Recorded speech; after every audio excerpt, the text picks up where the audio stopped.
welcome back to An Acquired Taste. Did you know that a total of 5.5 million new businesses were started in 2023? That translates into 21,000 new businesses started every business day that year. So Monday through Friday for all of 2023, 21,000 new businesses were started each day. So according to the Bureau of Labor and Statistics, 20% of new businesses fail during the first 2 years of being open, 45% within the first 5 years, and 65% during the first 10 years. So that leaves only 25% of new businesses make it to 15 years or more. Now, Harvard Law School drilled in on this a little bit and published a study that says that this stat holds true for venture-backed startups. Specifically, only 25% of them survive to reach some kind of exit or liquidity event. And that's actually higher than I would have expected. I will say personally, after investing or taking part in the investment in more than 50 early stage startups, one thing is extremely clear to me. So much of a startup success can be traced back to the founder or the founders. I know that's the Captain Obvious portion of this podcast, but I do want to take a look at the behaviors and traits successful founders typically have. This is going to be a gross oversimplification, but I'm actually going to use the word grit as an acronym. I think everybody's familiar with that. I think people are probably pretty familiar with the idea that founders have to be gritty. They have to have grit, whatever that definition means to you. But I'm going to use it as an acronym. So G, game, R, resilience, I, intelligence, and T, tenacity. One of the founders in our Alabama Futures Fund portfolio, Lauren Sturdivant of Case Status, used to refer to startup founders as wizards and everyone else as muggles. She didn't mean that there's something wrong with non-founders, just that founders or wizards are made of different kind of unique and, in her opinion, magical stuff, and not everybody is built to be a wizard. Not everybody wants to be a wizard.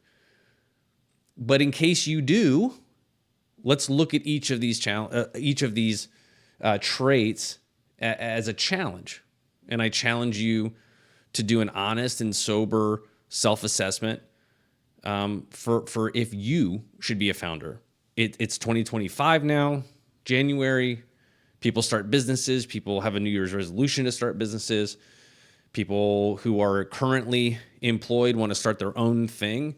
So now's the time for you to really look at this and say, am I really suited to be a founder? Do I have these behavioral traits to potentially be successful? And we'll see. Maybe you belong in one of the houses of Ravenclaw or Hufflepuff or, I don't know, Gryffindor or Slytherin, or I think I'm missing one.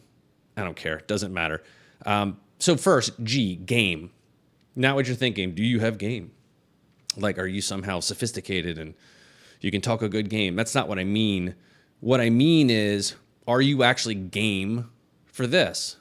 The frustration, the hours, the mental and physical challenges, the mental and physical health that you will sacrifice, the potential for failure. What's your personal situation? Do you have kids, a significant other or spouse? Are they game for this? Do you already have a mountain of personal debt? Are you financially stable? I remember when I first decided to go out on my own after having been a loyal and faithful employee of multiple companies for lots and lots of years. I asked my wife if she was okay with that. And not just okay, like, oh, okay, honey, go do this. But like, legitimately, are you willing to sign up for this? Are you willing to look at this like the family business? Because this is all of us. This will take all of our efforts. We will all make sacrifices here. Thankfully for me, she said yes. I don't know how many times that she regretted that yes, but she did say yes. And so I got to move forward on that. But these are things that you have to think about. It's easy to say yes if you're the person that wants to found the company, to kind of these first set of questions, right? Am I game for this? Can I do the hours? Can I put in the sacrifice? Am I willing to, do the things, the hard things, all of that stuff? It's very easy to say yes to that. But are you actually in a position to reasonably expect to be successful? Look at your whole life and what circumstances may or may not be complementary to being a founder. R, resilience. Things will go wrong often and dramatically as a founder. And there's no one to fix it for you. Can you honestly think about times in your life, multiple times in your past, where you've been able to overcome significant obstacles, setbacks, or failures? I'm not talking about settling for chocolate ice cream because you couldn't find vanilla in the grocery store. I mean truly hard, character testing obstacles. You could have quit and you didn't, right? Founders experience setbacks, and they experience those setbacks with an alarming frequency and depth. These aren't insignificant problems, and they don't just happen occasionally. They could happen multiple times a day. And some of those problems take months, if not years, to overcome. Are you really built for that? Not just for your own benefit, but for your team, your co-founders, your family, your investors. I, intelligence. This isn't necessarily what it sounds like on the face of it. Having natural intelligence is helpful, no question. If you just are a high Q individual, you're already starting kind of from first base. Fantastic. But I'm talking about the ways that a founder needs to be uniquely adaptable when it comes to processing information. I believe the nature of intelligence is the ability to adapt. So more important to me than inherent knowledge is the ability to learn, assimilate, and incorporate new information and be able to quickly decipher what's a signal versus what's just noise. That's intelligence of real value to a founder. You can have all of the product or industry knowledge in the world, but if you can't figure out that intelligent founders are constantly learning and adapting to a changing company, you may actually be the wrong kind of smart for this gig. And that's okay. But again, be honest with yourself about your willingness and ability to do that and to apply that kind of intelligence. T, tenacity. This one's going to seem self-explanatory in the face of it. But to the degree which founders must be tenacious is likely not something most people can comprehend unless they've done it before. I like the quote by Thomas Huxley, who quote, "Patience and tenacity are worth more than twice their weight of cleverness," end quote. So many of our successful founders and our successful companies had specific points in time where the founder chose to be almost unhealthily ignorant of their situation and plowed ahead anyway. There were times we literally saw no path forward, but logic, data, and facts be damned, they were going to get past it.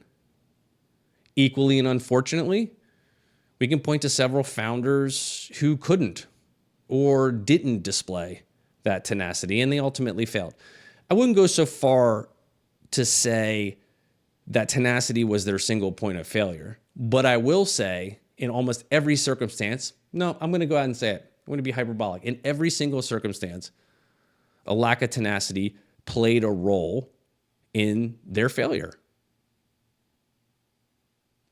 Unfortunately, now is the point in the podcast, I don't have a cool BuzzFeed pop-up to tell you you are in fact ready to be a wizard, or you should continue being the best muggle possible. Only you know that for sure. And I certainly wish you the best of luck as you work to figure it out. See if you have the grit to be a founder. Do this assessment. Look for behaviors in the past. Have I demonstrated these behaviors? Have I demonstrated these traits?